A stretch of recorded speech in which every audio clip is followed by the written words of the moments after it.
اگر در شهادتنامه تولد و عقد نکاح غلط‌های املایی راه یافته باشد، آیا ثبت اسناد حالت شهروندی جبران آن را به ذمه میگیرد یا دوباره شهروند مراجعت کننده مبلغ‌های مقرر شده را پرداخت میکند؟ این سوالی بود که در نشست مطبوعاتی ریاست عدلیه ولایت سوخت و شعبه ریاست اسناد حالت شهروندی در ولایت سوخت صدا داد. فرهمند نرزی‌زاده متخصص پیشبر شعبه ریاست اسناد حالت شهروندی در ولایت سوخت گفت که هنگام سر وقت در نزد کارمند این نهاد خطا دیده شود، پس از حساب خود کارمند جبران کرده شده از نو نمونه درست پیشنهاد می شود، اما در حالت دیر خبردار شدن جبران آن از حساب کیست؟ مثلا حساب خودش نویسته، مثلا مبلغ از صورت همین مقرر صورت حسابی که قانون مقرر کرده است از حساب خودش جبران کرده، ولی که ماها سپری شد امروز مثلا میشد که حالتایی که در پدرش حرف مثلا ریشوی نام با مثلا دو تا حرف است، یکیش این فرزند یک تا فرماندهی امروز با سبب‌هایی که در فدراسیون روسیه گرفتنی حجت‌های مثلا شهروندی یا دیگر حالت‌ها میتونه همین اساس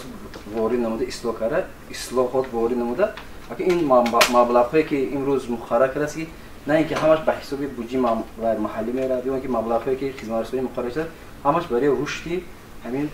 ثبت اسناد و شهروندی یا دیگر راه روانه کرده است. اگر ما راستی گفت ما سالی گذشته در فدراسیون روسیه قرار رفتیم، سفری دو روزه سه روزه رفتیم، در همونجا هم یک تبلیغ ما داشته زده موندگی که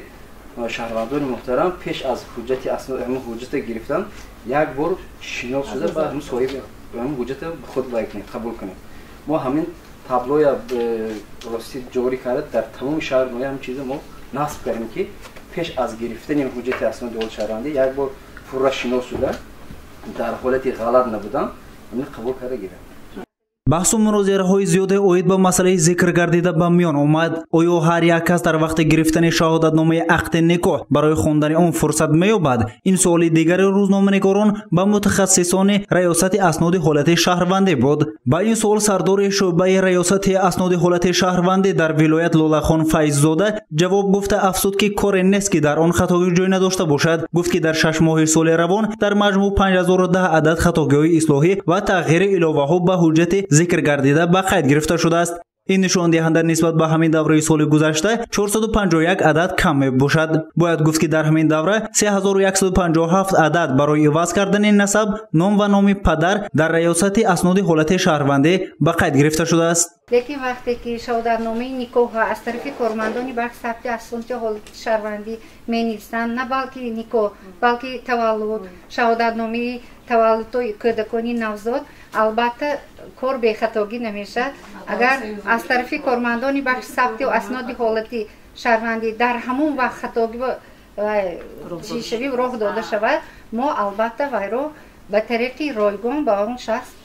دسترس نمی‌دهیم. تویچیزاده تیمور سردار شعبه مأموری حقوقی دستگاه رئیس ولایت گفت که با در نظر داشت مراجعت شهروندان و سوالی در بالا ذکر گردیده با گذرانیدن دو سه سمینارهای آموزشی با فراگیری تمام کارمندان ثبت اسناد حالت شهروندی موضوع ذکر گردیده مورد بررسی و محاکمه قرار داده شد. او امیدواری نمود که پس از درس‌های آموزشی خطاگی‌ها هنگام سپردن شهادتنامه تولد و عقد نکاح کم می‌شود. در معلومات نامه ریاست اسناد حالت شهروندی آمده است که بعد وارد نمودن تغییر علاوه‌ها به قانون جمهوری تاجیکستان درباره به قیدگیری دولتی اسناد حالت شهروندی از سنه 19 ایولی سال 2019 تحت رقم 1637 از جانب شعبه و بخش‌های ثبت اسناد حالت شهروندی شهر و ناحیه‌ها و جماعت و دهات 22465 دانه شهادتنامه تولد رایگان به پدر و مادران کودکان نوزاد و شخصان به آنها برابر کرده شده داده شد. در نشست مطبوعاتی اینچنین مسئله های زیاد وابسته به فعالیت این نهاد برداشته شد و آیده آن در گزارش‌های من بعد اطلاع داده می شود.